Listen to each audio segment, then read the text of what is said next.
Hi, you're listening to Phil DeBella, and this is FlashCast by PDB. Today I want to talk about emotional intelligence, and it's a bit of a buzzword that goes around and concept, but can I tell you it's something that I really believe in. So emotional intelligence to me is very important, and it's something that I do a lot of work around, learning more, improving my emotional intelligence, or trying to improve my emotional intelligence. And basically, to me, it's all about emotional intelligence in four categories, and I'll elaborate further in this flashcast. But broken down into four categories, it's all about the ability to be conscious, to understand people's motivation, to be able to put things into context, and then having a level of empathy. So if you want to fast track the PDB version of emotional intelligence, they're the four key areas for me. It's all about understanding motivation, context, consciousness, and empathy. But elaborating it out a bit further, what does it really mean when you put it in play? Emotional intelligence first appeared to the masses. It was all about, people understanding, is it IQs or is it EQs? And they found that, with IQs, they stay quite stable. Whereas with emotional intelligence, EQ, you can actually improve your EQ, and if you don't work on actually being emotionally intelligent, it can decrease. So unlike IQs, EQ can fluctuate. So something that's really, really quite important. They've also found that in the Fortune 500 companies in America, the top Fortune 500 companies, that emotional intelligence is strong amongst the top 75%. So 75% of all the top Fortune 500 companies have highly emotionally intelligent people working for them or within the company. So that's quite an interesting fact to think about, is that this concept of EQ shows its head quite predominantly in those companies. Now, what does it really mean to me when I say what does a emotional intelligent person look like? Well, to me, number one, they're curious about people. It doesn't matter whether you're introverted or extroverted. Emotionally intelligent people are very curious about everyone around them. It's all about, this is where the empathy comes in. It's one of the most significant gateways for me to understand whether somebody is emotionally intelligent, is that they're actually curious about people. The more you care about other people and what they're going through, the more curious you're going to be about them. So that to me is a really good signpost. Emotional intelligent people have a robust emotional vocabulary.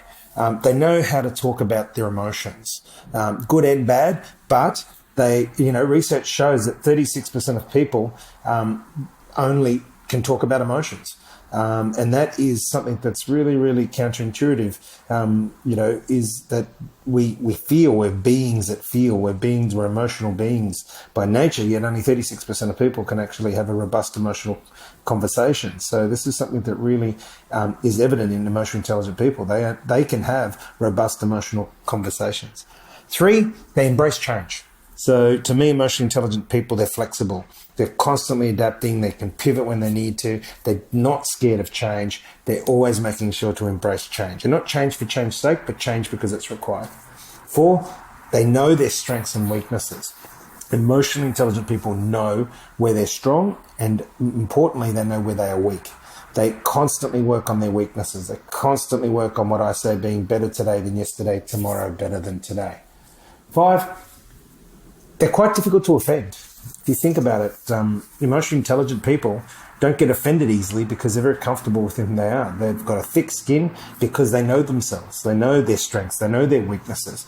They embrace change. They have robust emotional vocabulary. All the things we talked about before is why they're difficult to offend. So keep that in mind, that emotionally intelligent people are often difficult to offend.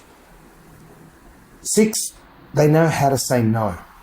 Emotionally intelligent people know how to say no. It's all about exerting self-control. It's all about making sure they're not taking on more than what they can than they can deal with, so that way they're not delivering less than what they promise. And that's something that happens a lot, is that emotionally intelligent people know how to say no because they don't want to disappoint. They don't want to under-deliver on what they are promising. So it's something to really think about. That goes hand in hand with making sure that that you're always in control, and that you've got that balance of consciousness and the ability to put things into context while still showing a level of empathy. So, very, very important. The other thing is that they're not negative. So they don't have negative chats with themselves. Again, if you put into context what we talked about before, because they know themselves, they know their strengths, their weaknesses, because they can have robust emotional vocabulary, they're curious about people, they're not negative. They don't have that negative discussion with themselves, which means they don't hold grudges. They don't expect things in return. So these are some of the things that I really see prevalent in, from my experience, and in emotionally intelligent people. They really do know how to hold it together. And final comment is that they know how to bring it all together. If you think that you've got a high EQ, it's because you can combine everything together.